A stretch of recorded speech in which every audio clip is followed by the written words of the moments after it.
Welcome sa ating channel kung saan pwede tayong matuto ng lengguwaheng Ingles sa pamamagitan ng pagtatagalog.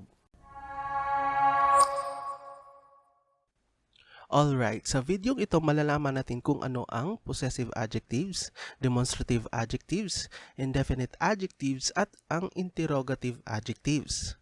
Okay, so una sa ating listahan ay ang Possessive Adjectives. Ang mga possessive forms ng mga personal pronouns ay madalas na ginagamit sa nouns tulad na lang ng paggamit ng adjectives sa pagmomodify ng nouns. So kahit na ang function nito ay bilang adjective, pinapanatili pa rin ito ang ideya ng possession. At dahil dito, kung minsan ay tinatawag itong mga possessive adjectives upang madali itong matukoy mula sa iba pang types of adjectives. So ito ay piniplace pa rin before sa noun. So tingnan natin ang una nating halimbawa. Sa pangungusap na Robert forgot his phone, ang possessive form ng pronoun na he, which is ang salitang his, ay ginamit bilang isang adjective na nagmo-modify sa noun na phone. Ipinapakita rin na ang phone ay pagmamay-ari ni Robert. Sa makatwid, ito ay tinatawag na possessive adjective. Tingnan natin ang mga sumusunod na pangusap na nagpapakita ng possession. So, ang mga ito ay tinatawag na possessive adjective rin. So, tingnan natin ang ating next slide. So, narito ang ating mga halimbawa ng mga possessive forms ng personal pronouns na ginamit bilang adjectives. Una, these are her gloves. Sa sentence nito, ang salitang her ay isang personal pronoun na ginamit bilang adjective. Alam naman natin na ang adjective ay nagsasagot sa mga katanungan na what kind, what color, which one. So sa sentence nito, ito ay ginamit bilang adjective. So ang salitang her ay nagmo-modify ng noun na gloves. Second example, I bought their cookies. So sa sentence nito, ang personal pronoun na their ay ginamit bilang adjective. At ang salitang their ay isang possessive form. 'Di ba? May possession ito kaya ito ay isang possessive adjective since ginamit rin ito bilang isang adjective. So on and so forth. Gaya na lang ng iba pang mga example sa ating screen. Ngayon naman, ang mga demonstrative at indefinite pronouns ay ginagamit din bilang adjectives. So, ang mga demonstrative pronouns na ginagamit bilang adjectives ay madalas na tinatawag na demonstrative adjectives dahil hindi nawawala ang function nito na mag-point out ng mga tao, bagay, o kaya ng mga pangyayari. So, tingnan natin ang ating next slide para sa mga examples. So, unang example, this camera belongs to Jane. Alam naman natin ang mga demonstrative pronouns ay ang salitang this at that. Ang this ay mayroong plural form na these at ang that ay mayroong plural form na those.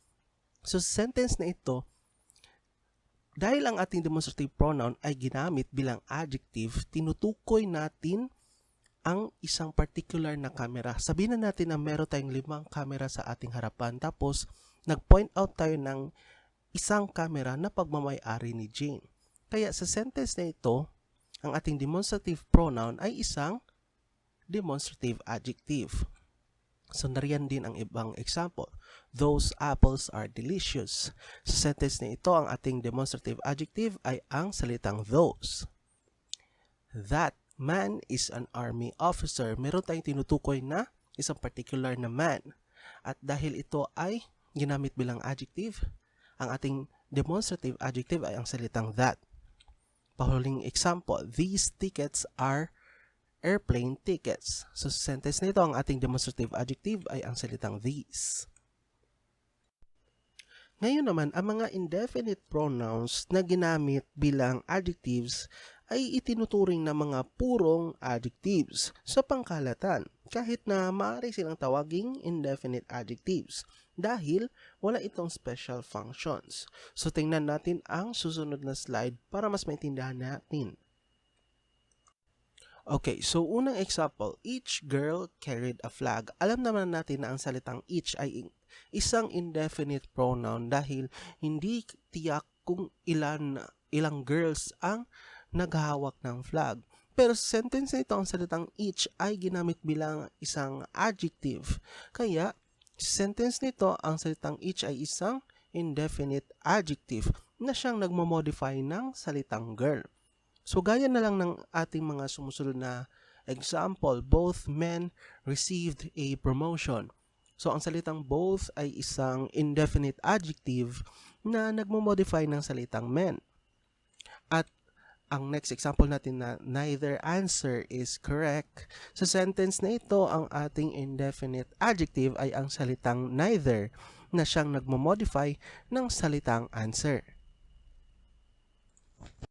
Narito ang iba pa mga example. Many soldiers were on that ship. Alam naman natin na ang salitang many ay isang indefinite pronoun dahil hindi tiyak ang number of soldier na itinutukoy. Pero sa sentence dito, ang salitang many ay ginamit bilang adjective na siyang nagmamodify ng salitang soldier. Kaya ito ang ating indefinite adjective. So gaya na rin ng iba pa natin mga example sa slide na ito. Any mechanic could do that job. Sentence na ito, ang salitang any ay isang indefinite adjective dahil nagmamodify ito ng salitang mechanic. At panghuling example, several tables were ruined. Sa sentence na ito, ang ating indefinite adjective ay ang salitang several na siyang nagmamodify ng salitang tables. So, ang mga interrogative pronouns naman ay madalas ding ginagamit bilang adjectives. At dahil nga ang adjectives ay ang mga salitang nagtatanong, ang mga adjectives na ito ay tinatawag na interrogative adjectives.